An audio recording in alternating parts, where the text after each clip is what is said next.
সপোন দেখিব লাগে আৰু ময়ো সপোন দেখিছিলোঁ যে মই বহুত ধুনীয়া ধুনীয়া কাপোৰ বম। ঘৰত দেখিছিলোঁ সপোনটো, কিন্তু ঘৰত পূৰণ নহ'ল। যিহেতু মই ঘৰত পঢ়ি আছিলোঁ, ইয়াত বিয়া সোমোৱাৰ পাছৰে পৰা যিহেতু মই এনেই থাকিব লাগে, তো মই কাপোৰ ববলৈ শিকিলোঁ আৰু এতিয়া ধুনীয়া ধুনীয়া ফুল বাচিবলৈ ল'লোঁ। আৰু ফুল বাচি থকাৰ সময়তে আহি গ'ল আমাৰ ঘৰলৈ দমকল পুতিবৰ কাৰণে মানুহ। যিহেতু আমাৰ দমকলটো ভাঙি গৈছে, আগৰ বয়িংটো মানে বহুত দিন হোৱাৰ কাৰণে ভাঙি গৈছে আৰু এয়া কামত লাগি আছে।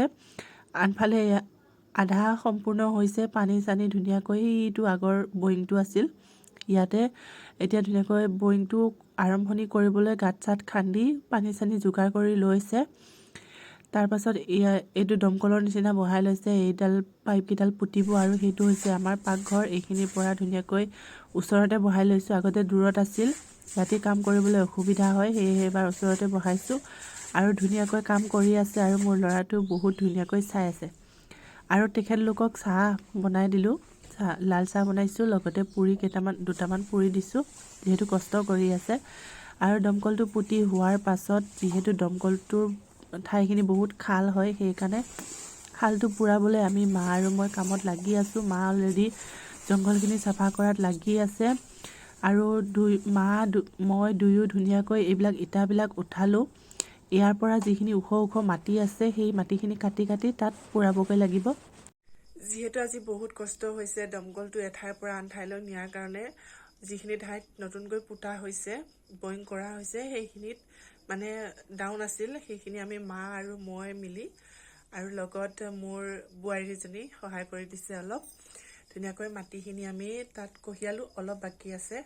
যিহেতু বহুতখিনি বেছি ডাউন আছিলে, সেইকাৰণে আজি যিমানখিনি কৰিব পাৰিলোঁ সেইখিনি কৰিলোঁ আৰু কাইলৈ বাকীখিনি কৰিম। আৰু যিহেতু গোটেইখিনি কাম সেইখিনি কাম আজিৰ দিনটো কাপোৰ বোৱা নহ'লে, যি অলপ বৈছিলোঁ আপোনালোকক দেখাইছোঁৱে। সেইখিনি বৈ লোৱাৰ পাছত দমকলৰ কামত লাগি থাকিলোঁ, চাফা চুফা কৰা জেগাবিলাক, যিহেতু নতুনকৈ আকৌ বয়িং কৰা হৈছে। তাৰপাছত এতিয়া কাপোৰ ৰাতি হ'লে দিনত হ'লে মই কাপোৰ বওঁ, ৰাতি হ'লে কাপোৰ চিলাওঁ। এয়া এটা ব্লাউজ কালি আধা চিলাই থৈ দিছিলোঁ, এতিয়া মই এইটো সম্পূৰ্ণ কৰিম আৰু এইটো সম্পূৰ্ণ কৰি পেলাই ভাত বনাম আৰু ভাত খাই মেলি লৈ শুই যাম। যিহেতু আজি বহুত কষ্ট হৈছে, ওখ মানুহ, কোৰ মাৰিছোঁ, কঁকাল বিষ। সেইখিনি বাৰু ভিডিঅ' কৰিব নোৱাৰোঁ, কাৰণ মা আৰু মই দুয়োজনী একেলগে লাগি আছোঁ আৰুতো ঘৰত কোনো মানুহ নাই। মা আৰু মই, ল'ৰাটো সৰু হৈ আছে, তো ভিডিঅ' কৰি দিয়া মানুহ নাই।